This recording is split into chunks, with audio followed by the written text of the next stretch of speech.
Hello friends, welcome to food story. आज हम आपके लिए लाए हैं बहुत ही special Chinese recipe crispy fried baby corn Manchurian.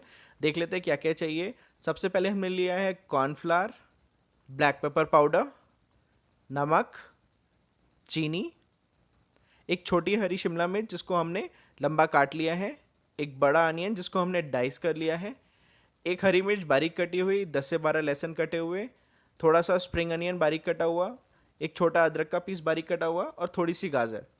और हमने अपने बेबी कॉर्न को लंबा काट लिया है। आप इसको किसी भी शेप में काट सकते हैं। ध्यान रखें, इसको थोड़ा पतला काटेंगे तो ये अच्छे से फ्राई हो पाएगा और इसका फ्लेवर अच्छा आएगा। साथ ही हमने लिए लिया है soya sauce, white vinegar, tomato ketchup. आप अगर चिली ज़्यादा पसंद करते हैं तो चिली सॉस भी यूज़ कर सकते हैं। सबसे पहले हम बनाएंगे कॉर्न स्लरी। कॉर्न स्लरी हम बनाएंगे जिससे कि हम अपने बेबी कॉर्न को उसमें लपेट के फ्राई कर सकें। हमने इसके लिए लिया है 2 से 3 चम्मच कॉर्नफ्लावर।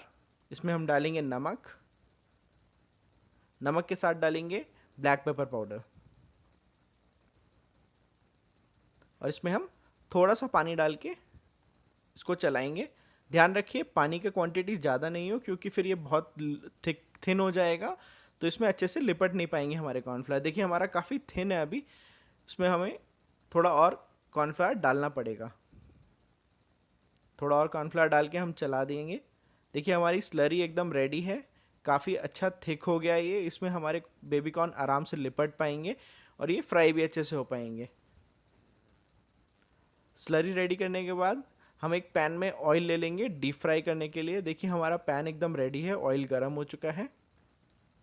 अब हम इस स्लरी में बेबी कॉर्न को थोड़ा थोड़ा करके डालेंगे और लपेट के एक एक करके डीप फ्राई करेंगे। सारे पीसेस को आप एक साथ मत डालिए, अलग अलग फ्राइंग पैन में डालिए जिससे कि ये चिपके नहीं। देखिए हम एक एक करके डाल रहे हैं, हम एक साथ डाल देंगे अगर तो ये सारे चिपक जाएंगे और फिर इनको छुटाना बहुत मुश्किल हो जाएगा। एक एक करके डीप फ्राई करिए। देखिए हमारे सारे पीसेस अलग अलग हैं। ऐसे ही इसको मीडियम सिम फ्लेम पे हल्के हल्के गोल्डन ब्राउन करके फ्राई करना है। देखिए हमारे बेबी कॉर्न एकदम रेडी है। इसी तरीके से आप बाकी सारे भी बेबी कॉर्न को गोल्डन फ्राई कर लीजिए। देखिए हमारे ये बेबी कॉर्न एकदम रेडी है। अब हम पैन में ऑयल लेंगे, लगभग 2 से 3 टेबलस्पून। ऑयल गर्म होने पे हम इसमें डालेंगे हरी मिर्च।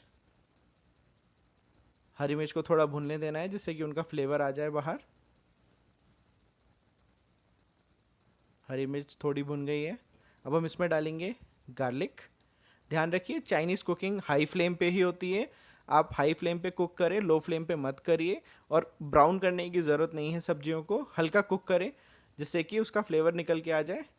देखिए हमारा गार्लिक हल्का हल्का भून चुका है, इसको ब्राउन करने की ज़रूरत नहीं है। अब हमने इसमें डाल दी है जिंजर। जिंजर को भी कुक होने देंगे, हल्का सा उसका कलर चेंज होगा तब हम डाल देंगे डाइस्ड अनियन। अनियन को भी हाई फ्लेम पे ही कुक करेंगे और इसको कैरेमलाइज होने देंगे। ये हल्का ट्रांसपेरेंट हो जाएगा। देखिए हमारा अनियन हल्का ट्रांसपेरेंट हो गया है। अब हम इसमें अपने वेजीज डाल देंगे। हमने डाली शिमला मिर्च सबसे पहले, इसको अच्छे से चला देंगे।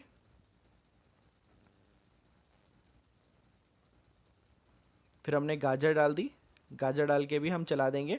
आप चाहें तो और भी कोई वेजीज अपनी पसंद की डाल सकते हैं, कोई रेस्ट्रिक्शन नहीं है। हमने इसमें थोड़ा स्प्रिंग अनियन डाला है। थोड़ा स्प्रिंग अनियन आप बाद के लिए बचा के रखें क्योंकि वो आप गार्निशिंग के लिए यूज़ करेंगे। अब हम इसमें डालेंगे नमक टेस्ट के हिसाब से जिससे कि हमारी सारी सब्जियां गल जाएं। इसके बाद हम इसमें डालेंगे ब्लैक पेपर पाउडर। ये भी आप अपने टेस्ट के हिसाब से घटा बढ़ा सकते हैं। फिर हम इसमें डालेंगे शुगर। शुगर बहुत ही अच्छा टैंजी फ्लेवर देता है। हमने लगभग 3 से 4 छोटे टीस्पून शुगर डाला है। फिर हम इसमें डालेंगे सोया सॉस। सोया सॉस लगभग आधा टेबल स्पून। सोया सॉस अगर आप बहुत ज़्यादा डाल देंगे तो डिश का कलर एकदम डार्क हो जाएगा, अच्छा नहीं भी लग सकता है देखने में। देखिए सोया सॉस डाल के हमने चला दिया। इसमें हम डालेंगे टोमेटो केचप। केचप डाल के चला देंगे। आप स्पाइसी खाते हो तो अभी चिली केचप भी डाल सकते हैं। फिर हम इसमें अपने सारे बेबी कॉर्न के पीसेस को डाल देंगे और उन्हें अच्छे से मिक्स कर लेंगे। अच्छे से मिक्स करना ज़रूरी है जिससे कि सारे फ्लेवर बेबी कॉर्न पे कोट हो सके। देखिए हमने अच्छे से मिक्स कर लिया। अब हम इसमें विनेगर डालेंगे, लगभग 1 टेबल स्पून। विनेगर डाल के इसको हाई फ्लेम पे थोड़ा सा कुक करेंगे और हमारी डिश एकदम रेडी है। देखिए हमारी डिश एकदम रेडी है। आप इसको निकाल के प्लेट में निकालिए और इसको स्प्रिंग अनियन से गार्निश करिए। आपको रेसिपी पसंद आई तो हमें लाइक शेयर और सब्सक्राइब करें। Thank you.